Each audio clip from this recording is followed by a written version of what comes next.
Hot 97 is gone. Ebro in the morning is gone. Yeah, say that. I feel like you accepted this shirt from a stranger.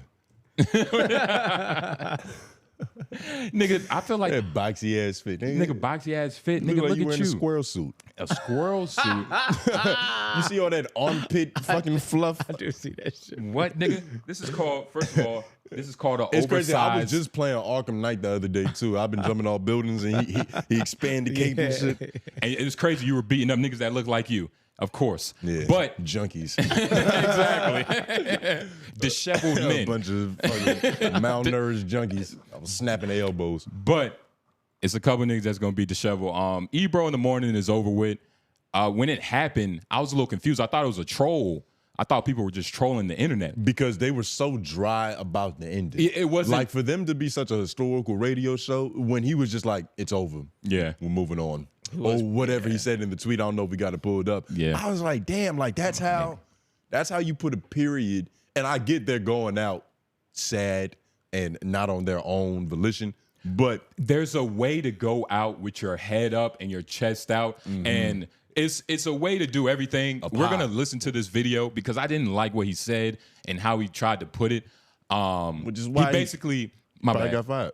But he basically tried to say that, you know, with this Trump administration, you know, look at it's a lot of media outlets. Trump don't give a. It's a lot of media outlets getting shut down, and I think we were just one of those ones that, you know, Trump was looking at and was like, yo, they gotta go. He was trying to make it about something else. That and is it's like, hilarious. bro. It was about him, not even we. It was him. He said he's too far out. Yeah, And my that's the takes thing. on gases and shit, right? And here's the fucked up part when, you know, like things are happening and just everything is happening at once, is that you can use different things as an excuse for your mishaps or your fuck ups. Well, that's you know, that's what happens with all legitimate movements. Like even with something like Me Too, there was a bunch of women that was getting victimized and they was coming out and it was really justful. Exactly. And then somewhere along the lines, that shit just became a cloak. Exactly. To get some money. For scallywags to lie on men, some of them. Not to say all of them. We're not even throwing percentages out there. It's redundant. I was about, it's redundant. But somebody lied. It's inconsequential. Women were using that movement to lie. Let's talk about Black Lives Matter. The head of Black Lives Matter is going to prison for embezzlement. Motherfucker was doing fraud. Movements start pure and then they get somewhere along the line they get tampered with because that's a lot of power. They get tampered with. When you got a hive mind, like that's a fan base to tap into that people are just going to try to make money off of. You know what I mean? All of a sudden these niggas got summer homes in the Bahamas. And just to relate that, the climate of America, he's trying to use that as a reason for him not getting any views, or not him not getting any views, because that's minute, but him not being I don't know what's the word, like useful anymore to the station. For him not having his job essentially, because he's too radical. The reasoning he's using is right. It's just not happening right it's now. Not the truth. Like this administration has gone after a lot of media publications. Yeah, so they fucked with Jimmy Kimmel. Yeah, a talk show host of all people. It's just not Ebro in the morning. Like you don't think that they would send a nuke to the Breakfast Club before they fuck with Hot 97, nigga? Yeah. We only ever really think about Hot 97 when they're beefing with the Breakfast Club. Exactly. So why not just take out the head of the snake?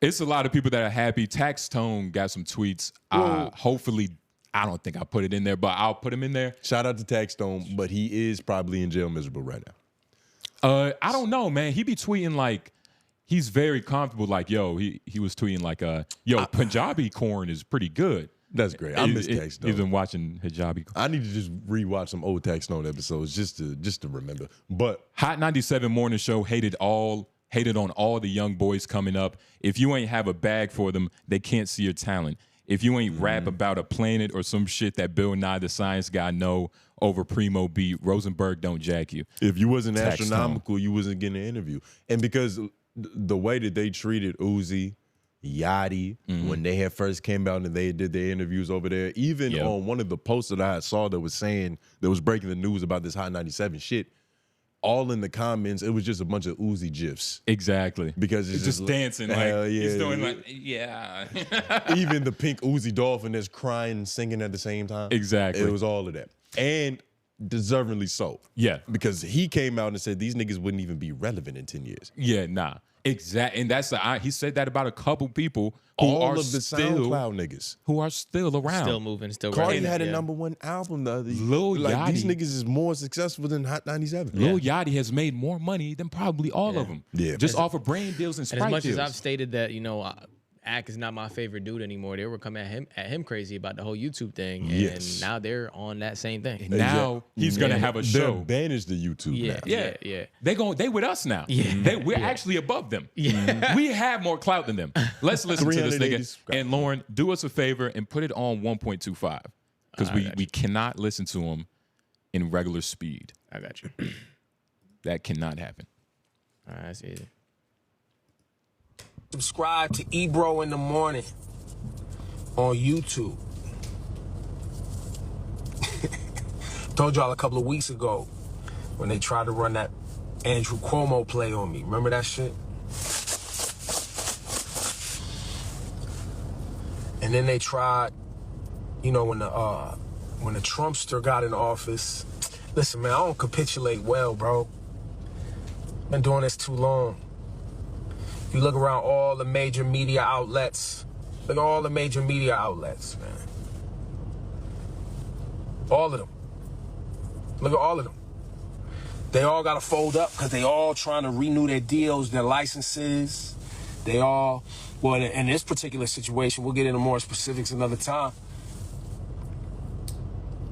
Bro's a casino owner. You know those 3 licenses that they got here in New York City for the casinos? The guy that owns the shit owns one of the casinos licenses. He got to raise $500,000, bro. $500 million, excuse me. They need my shit talking anti-Netanyahu, anti-government, progressive shit out the way, bro. They need me out the way. They trying to get to these bags that these VCs got, raise some capital. They don't really care, like, especially for like a Hot 97 and a WBLS. They don't give a fuck about hip hop or black music or black community. They don't give a fuck about none of that. They give a fuck about access. They give a fuck about being able to bring their little nerdy friends to the concerts because that helps them raise money. They've been trying to get to me for years, bro. Years. But, you know, Ebro in the Morning on the YouTube. Oh, that was actually perfect. Appreciate that. Ebro in the Morning on YouTube. The only thing progressive about this nigga is that small joint in his mouth. That's the only thing progressive. And the way he's wearing his hat. That's a progressive way. That's a progressive way to wear that beanie. Uncle Sunroof is pretty progressive too. But nah, man, and it's they they don't care about hip hop. Nigga, you don't care about hip hop. You care. Everybody cares about their back end, for the most part. So he's just coming online acting like he was this. And so in a way, you're saying he's right, but he's just as bad. Right. Yeah. Yes. He can't take the moral high ground. He can't take that. Yes, he can't take that moral high ground because we've seen you do the things that these white executives do. Like, we've heard about rumors about, you know, taking money on the back end, you know, to promote certain artists, which isn't just him. A little bit of payola. It's a little bit of payola, but it's not just him. Allegedly. Allegedly. Do we have to say that? Yes, of course. Yeah. And it's not just him. Rumors, but you're talking like you weren't that guy. And you was. Like, we've seen what you did to Uzi, and it didn't work. This nigga Uzi just dropped a single. It's doing numbers. It's doing numbers. Yeah. It's doing more numbers than 97. It's doing more numbers than 97. Yeah, and you know, it's bittersweet, but that's the thing about Hot 97 and Ebro and just him specifically. They've always kind of had a bitter approach to things.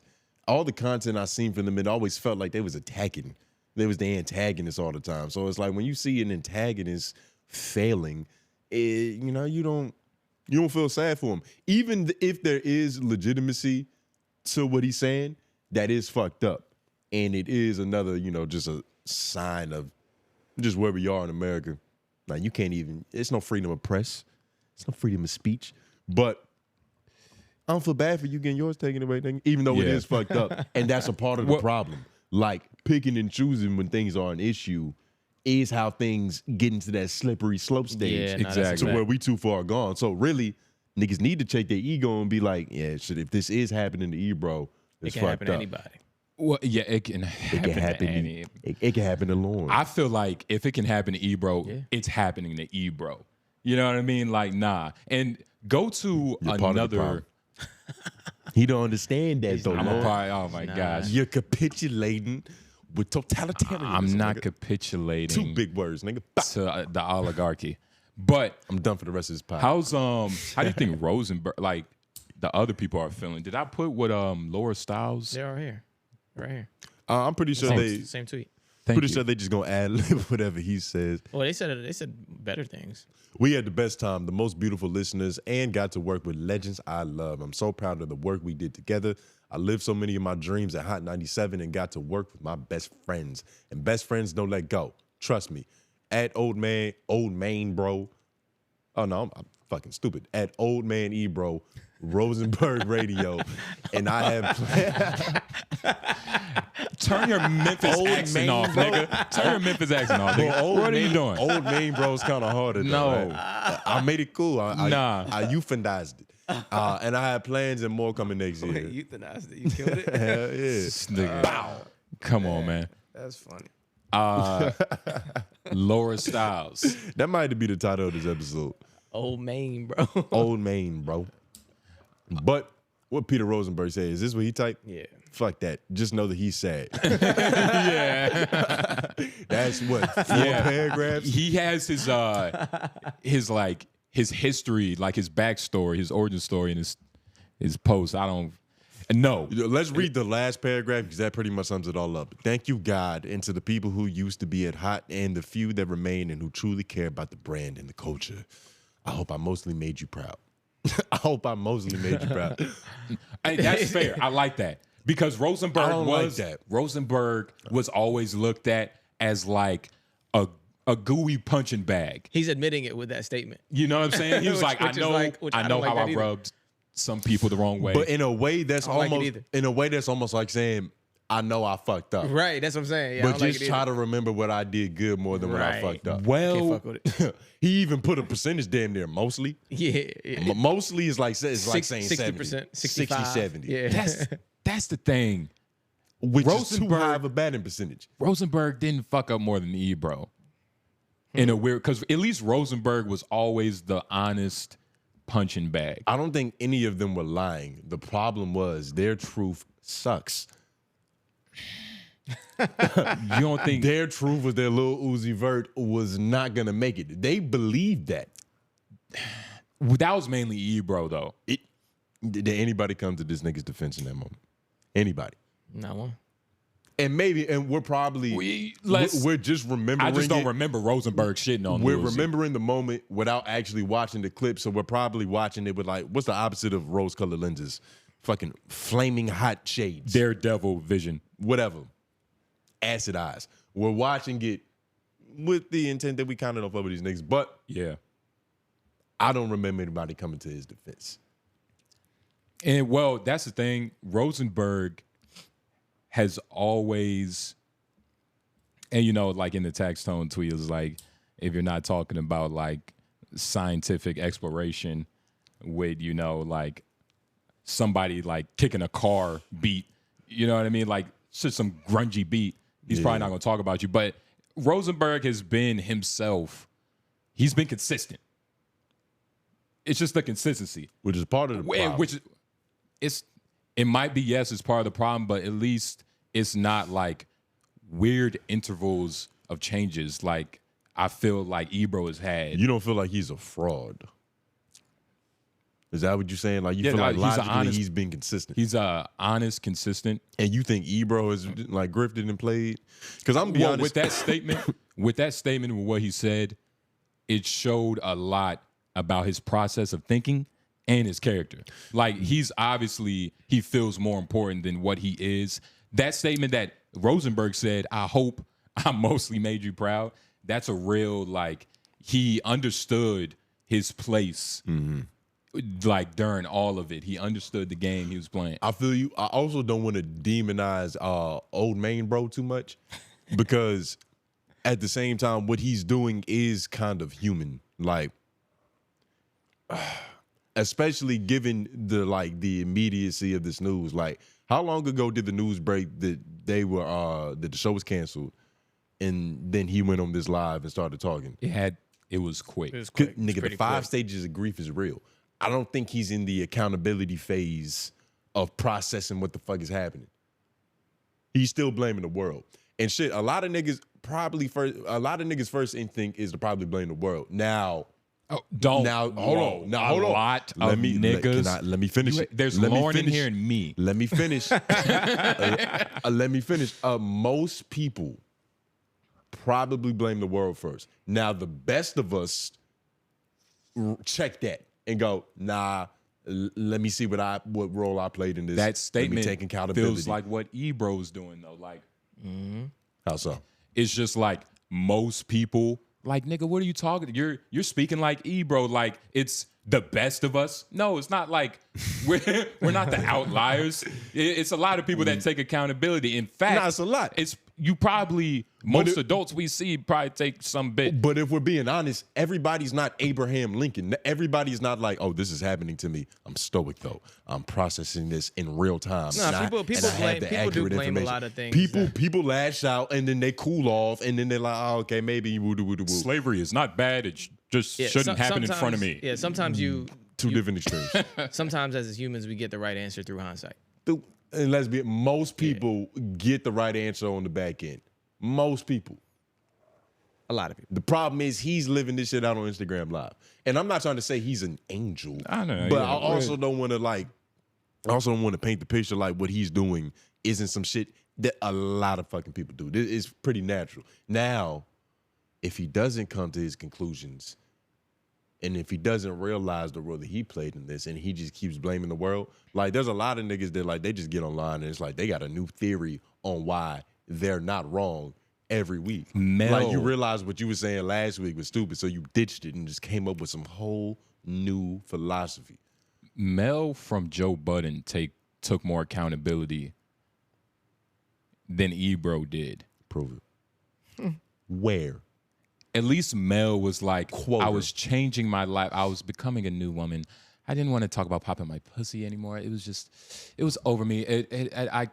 I didn't want, I just felt, Mel shit. At least that is not accountability. Accountability. That's scoffing. That's scoffing at the request of the audience. Yeah, I was gonna say accountability. You can't. It's not the same thing. That's not the same thing. I didn't reiterate the accountability part, but that she said, like once people beat you down into submission, to like give them the answer they want to hear, you're not being accountable. It's almost like she tried to play the bigger person just to make everybody else feel small. You know what I mean? Like she wasn't being honest and virtuous about what the fuck she was saying. She was just like, I'm above this. Is that what she did, or is that how you felt? Both. Chicken and the egg. So, nigga, is it what they was both born at the same time? Is that what you're saying? That was they boom, same time. And God said, "Let there be change. Let there be yoke." But nah, man, it's tricky. I do feel what you're saying, and I know I do mean what I say. I'm also not trying to demonize Ebro, but I do want to make it clear that what he did was like, I don't fuck with that. Like, just staying in your right. And isn't Ebro still head of Apple Music creative director, nigga? Isn't that his title? Yeah, he still has like a title there. Who knows? But so, we'll see how long that lasts. We'll see how long that lasts because, once one company be like, he's not the voice of the culture anymore. All the other white companies you work for is like, he might not be the voice. They start making calls. Hey, why'd you let him go? What's that about? Yeah. Maybe he knows. Maybe we should switch him out with Jim Jones. That's probably what they're thinking. But They're losing their minds. They're losing their touch with reality. But speaking of losing